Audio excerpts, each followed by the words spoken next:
Welcome to 247 Real Talk. I'm your host, Julian Perry, and it's a pleasure to be here with you for another episode of the 247 Real Talk podcast. Time's gone by. We're in October as I record this evening. This is Wednesday, October 1st.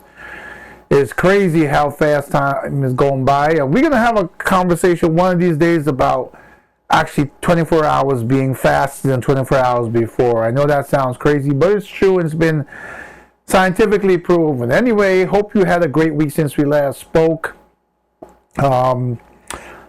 Tonight I'm going to discuss more about myself and a few things, and well, not just myself, but I think when I speak with you, I try to bring relatable stories so that those of you who are struggling, or those of you who need insight, or those you need to have a conversation about life and its challenges, get an opportunity to experience mine and realize that you're not alone and it's not so unfamiliar territory, and that there's someone else who relates and understands. So we're going to have a little conversation about that.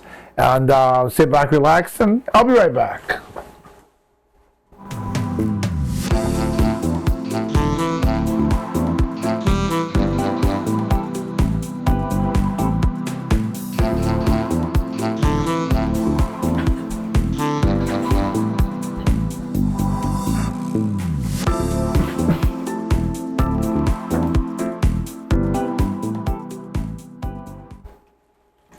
Alright, I'm back, and here we go. So, we're going to base this episode on Joshua chapter 1, verse 9.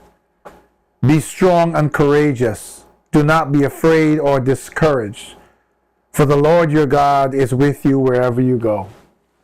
Now, I have to be first to tell you that when I recite that passage from the Bible, I should be doing some self-reflection before I even have a conversation with you. I have been telling you day in and day out, week in and week out, of the struggles I've been going through at work, and then the struggles I've gone through personally with my knees, and then the struggles I've gone through losing so many friends and so many people in such a short time. It is, there are times of trouble or times of challenge in life when being discouraged, being afraid, being uncertain are par for the course. As unbelievable as it may sound, this past Sunday I lost another friend. He was 10 years older than I am, but I've known him for many, many years. I've come to understand, I hadn't spoken to him in the last 2 years, and I've come to understand that he was suffering from some illness and succumbed to it. But understand, that was number 4. And the week before was the one that has impacted me the most, right? My friend whom I did this tribute to on one of the episodes, Selvin Austin, a name that will sit with me for the rest of my life, a person whose memory and so many things we did together will sit with me. And that has been a struggle. As I've discussed it with a few people who are willing to discuss it, it becomes very apparent that a lot of people in life are struggling with the same thing in the same way. And there comes a time when we have to reflect and we have to ask God for help. Today in my job, I went through a rough day. A day when the indirect bullyism and harassment towards me continued. By indirect, meaning that these untrue and unkind and targeted things are being said to my superiors and targeted down the line, and they stop at me. So it's like someone tells two levels higher up than me, Julian this and Julian that. And when it gets down to me, it's difficult because I'm frustrated, I'm upset, I'm angry, right? Because half of the time, these are people who have failed in their leadership, and now they're on shaky ground, and they're narcissistic, and they cannot absorb their own failures. They cannot accept their own failures, their lack of leadership. And what do? They point fingers and they blame. Now, one will wonder, I work for a huge organization, so relatively, why would they be blaming me? Well, the head of the top guy, and I think I related to you before, he and I used to be quite close. I was his right-hand person. But the verbal, mental, emotional abuse was so much that 6 years later, it took 6 years for me to make a decision on one phone call one day when the phone call was so abusive and I was so calm. And that calm was the point where the relationship broke, where after I hung up on that call, I never spoke to him again in a personal manner. And it's been a few years now, at least 2 years. And when I learned about narcissists, the fact that I walked away is not something they could accept. They can walk away and they can hold some sort of victory parade. I walked away for my own sanity, for my own well-being, for my health, for wanting to be alive for my kids, for what it was doing to my blood pressure. And for 2 years, I was doing my job. I had this peace until this new deputy came on and they had their conversation. It's very obvious that I was a big part. Now, how do I know I was a big part? Because in business environments, nothing is a secret. And I believe it was Monday, possibly yes, on Monday morning, there was a meeting, a high-level meeting, and the subject of the meeting was Julian Perry. The subject of the meeting was me. And this was to find ways to not just disregard, but to damage me, right? To threaten my time off working from home as I about to undergo surgery, to spread falsehoods about me being out of work for years, not true, to all sorts of things. But luckily, not everyone absorbs this. And there are people who tell the truth. There are people who are willing to stand. I'm willing to stand. One of the things that I am guilty of is kind of hoping to float by, not wanting to risk. I'm late in my career. I've got a few years to go and I can retire with a full pension. I've put in 34 years. I don't want to risk.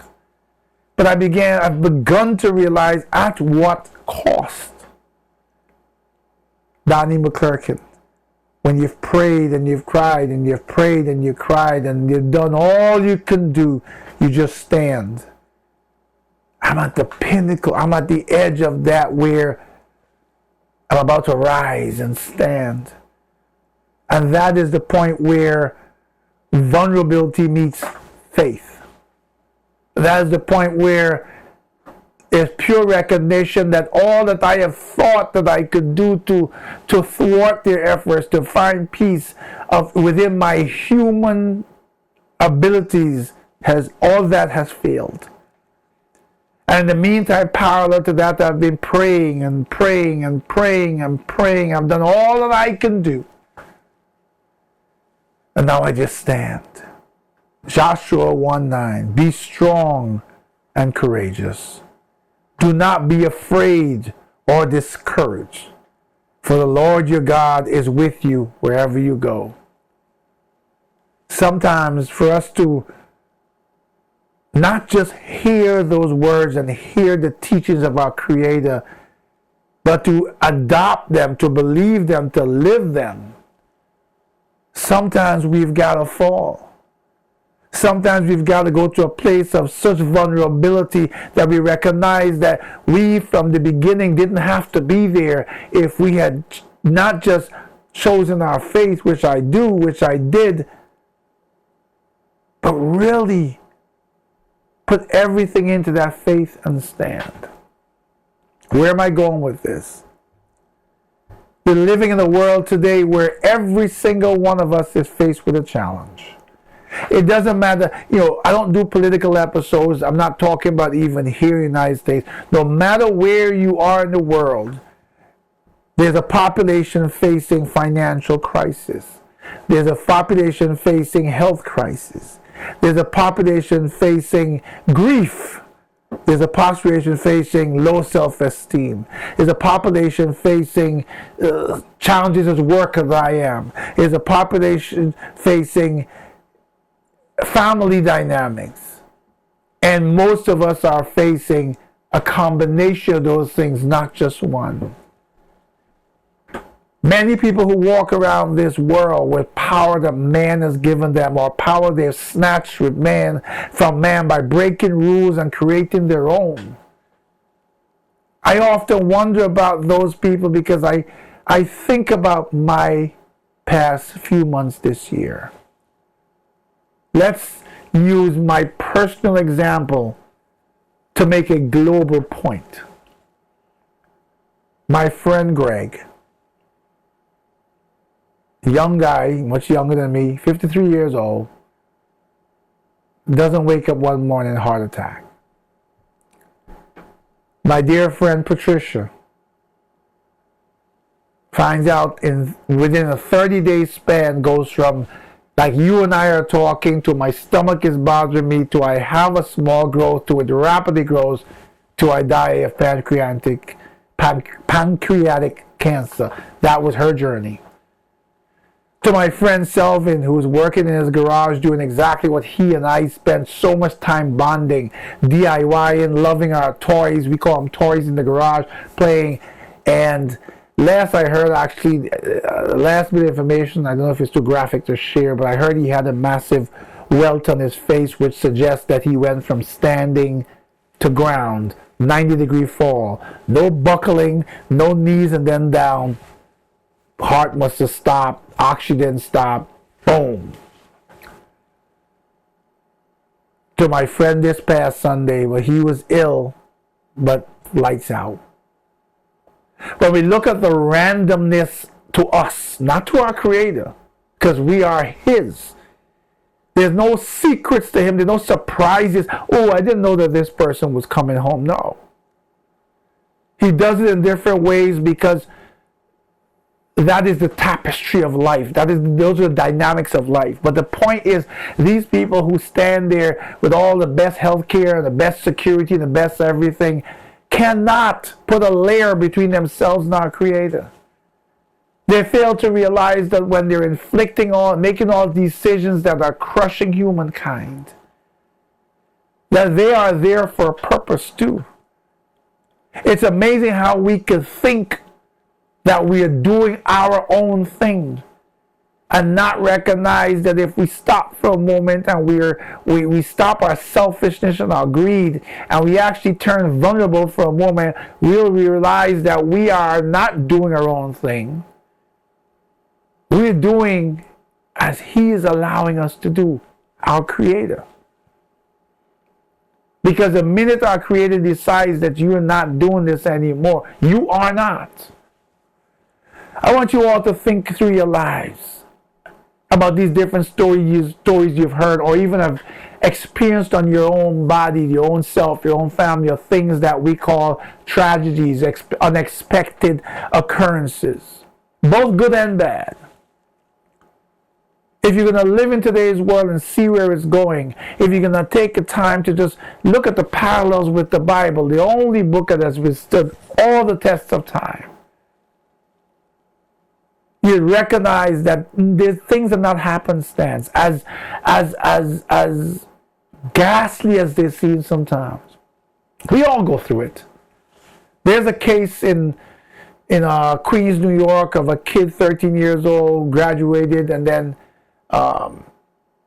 went to a Dunkin' Donuts or something, and he got shot in the head and killed.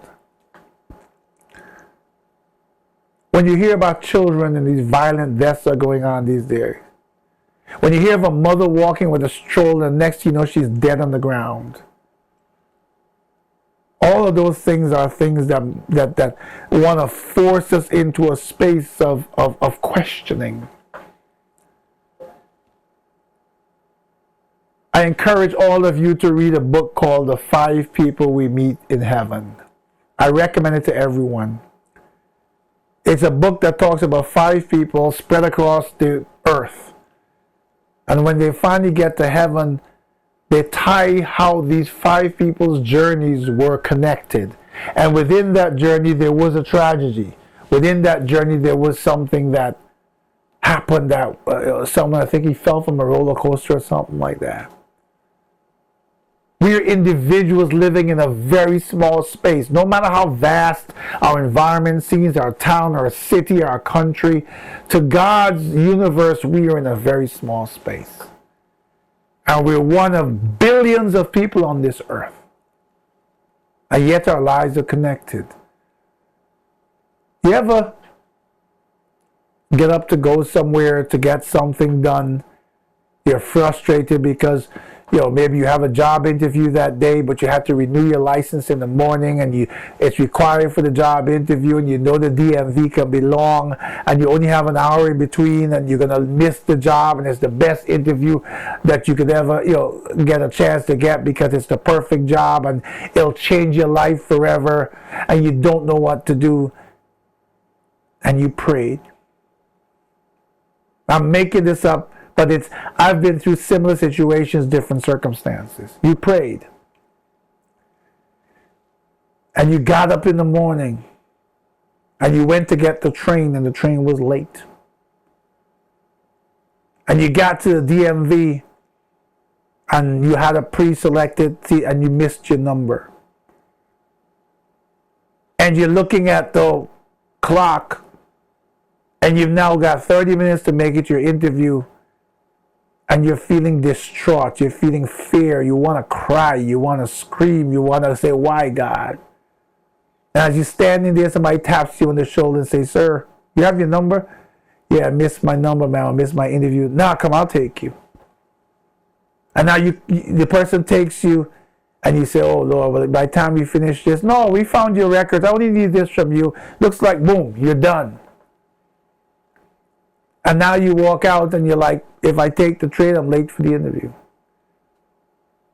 And then you take a taxi and you spend money you might not have, only to get into a traffic jam. But you've gotten far enough that it's a far distance, but you're desperate. And you run to the job and you get there and your clothes are disheveled and you're sort of hiding because you got the sweat stains. And I'm talking about, as I said, not exact circumstances, but I can relate to this. You got the sweat stains and you're soaking wet, and you get there on time. You tell the person, you're huffing and puffing, you ask where's the bathroom, you run in, you take napkins, you tap your face, you come out and they call you in. You're sitting there and you walk into a room of someone with the most unfriendly face you've ever seen. That has your nerves all shot. They start asking questions and you start fumbling for answers. You know this stuff, but at this point the events of the day have taken you to a place where you are not you. And the only thing you remember, because it's happened to me, is, God help me. And you do your best and you answer and you give more information than you should and all of that. And the person tells you, thank you for coming. All the candidates are waiting outside. We'll let you know. And you're sitting outside and you're literally shaking. You want to cry. You're playing all through your mind, what if I gotten up a half an hour earlier? What if last week I had taken off from work instead of working late to make some money and had gone to DMV? What if?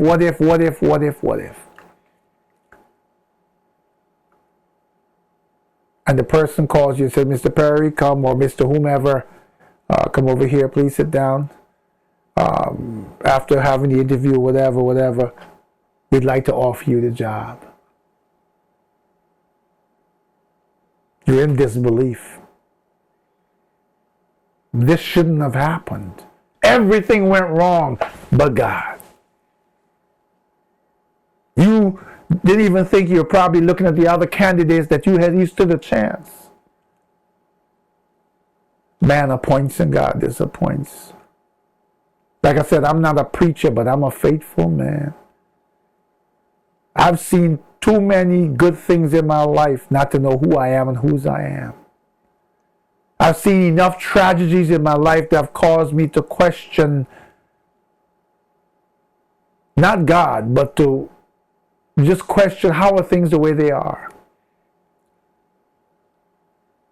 And then you turn to the word of what God has said and you're reminded that it's not your will be done. It's thy will be done.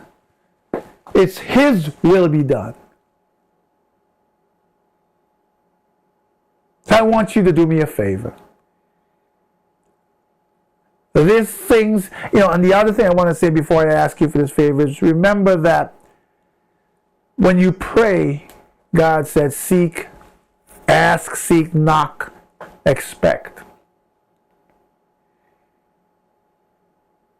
I do that, we do that. And just like in my current circumstances, the agony of each day is going on and on. The stress of each day is going on and on. I remember maybe a month or two ago, I told my wife, I said, babe, if this doesn't stop, I won't make it for another 2 weeks. She says, what do you mean won't make it? I said, I won't be alive. My blood pressure was 200 over something. And I kept praying and praying and praying and praying, and day by day the anxiety calmed. Day by day I began to feel the peace that surpasses all understanding. But the devil tugs at you, and so I've been on a rocky road. But God, I could come here and sit and have any type of podcast. There are things that the world is listening to right now, especially in politics. If I want my numbers to go through the roof, all I have to do is come here, give a controversial opinion, post it online, and I'll have all the friends and all the enemies I want. But I'm not here to serve man. I'm here to help my fellow man by serving my Creator, by serving God. So the time when I decided that I was going to shut down the podcast, and then many of you came to me and said no. Not only do I appreciate you telling me no, but I realized that you guys were messengers. Because even though people get busy and don't always come back to me and give me overwhelming assurance that they're hearing what I'm saying, little things, little comments. The person who comes out of nowhere and says, man, I listened to your episode and I'm so glad because I have a friend who's going through something, and they help them.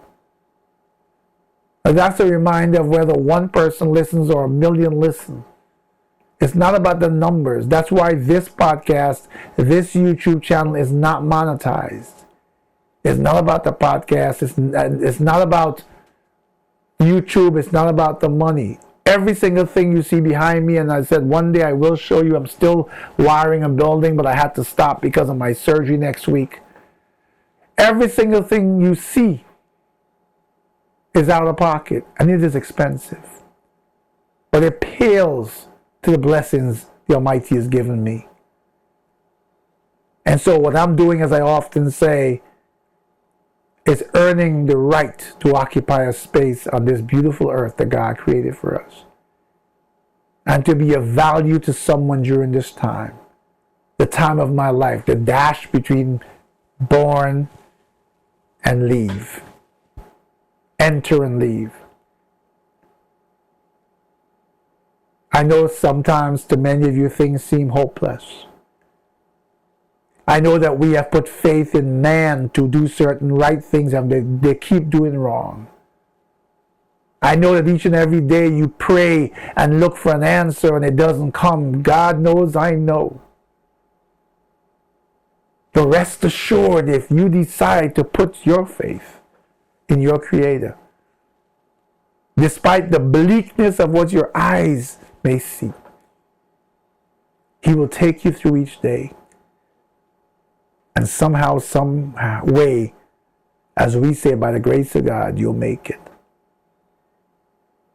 I want to be here on this podcast to inspire you, to uplift you, to share with you, to help you in the moments when life seems so angry that every doubt that's possible is right in front of you, and every reason to doubt is right in front of you. Look, I have a long prayer list. And I pray for people I know about who are suffering, who have challenges, who are going through health crises, who are going through any kind of crisis. And my prayer, if you measure my prayer success as like in a vacuum, many of the people who have prayed for to survive have died. I remember saying to my Almighty, how come I'm praying for this person and you still took him? I can pray for myself, for my journey. I can pray for God to look out for me and look out for someone else, but that is their journey. And it is His will be done. I don't know everything about your life, and you don't know everything about mine. You don't know of my past, and I don't know about yours. The only one who can judge and who makes the decision as to whether we go on or we don't is Him. And when people do bad things and keep going on and inflicting more pain, it's not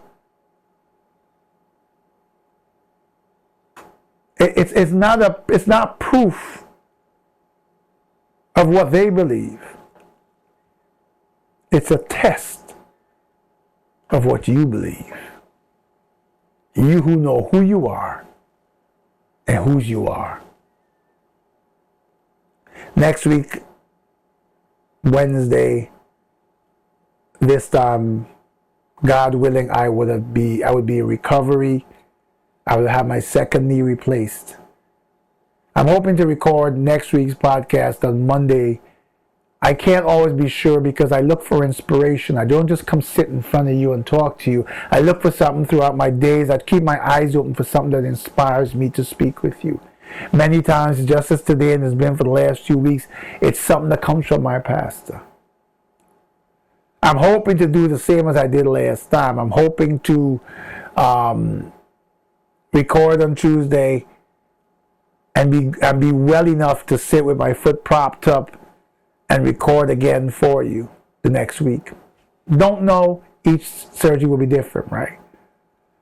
If by chance you see a week go by and there's nothing, or you see a repeat, I'm just not ready to come back. But God willing, and I believe it is His will that I have a mission to carry out that's far from over. I will be here with you, for you, telling you my story, and ready to listen to yours, to support yours. Email me at podcast@247realtalk.net and I will respond. I get tons of emails, so if I don't respond, you can remind me. Also, many of you have noticed that I stopped sending out the distribution list of the podcast. I may do it here and there, but I think by now, after how many years of the podcast, if you're interested, you subscribe. If you're not, you don't. God chases us. And I do this list because I'm chasing you, hoping that you recognize that there's a place for you here. That I'm your friend. That I need your shoulder and you have mine. The encouragement I get each week, relatives and friends, reminds me that in a world that has turned its back on our Creator, there are those still on their bended knees, looking up and facing our Creator, recognizing who we are and whose we are. Whatever you go through in the next week, whatever you're going through right now, just as I am struggling, I will keep fighting. And I pray that you do. Be strong and courageous. Do not be afraid or discouraged. For the Lord your God is with you wherever you go.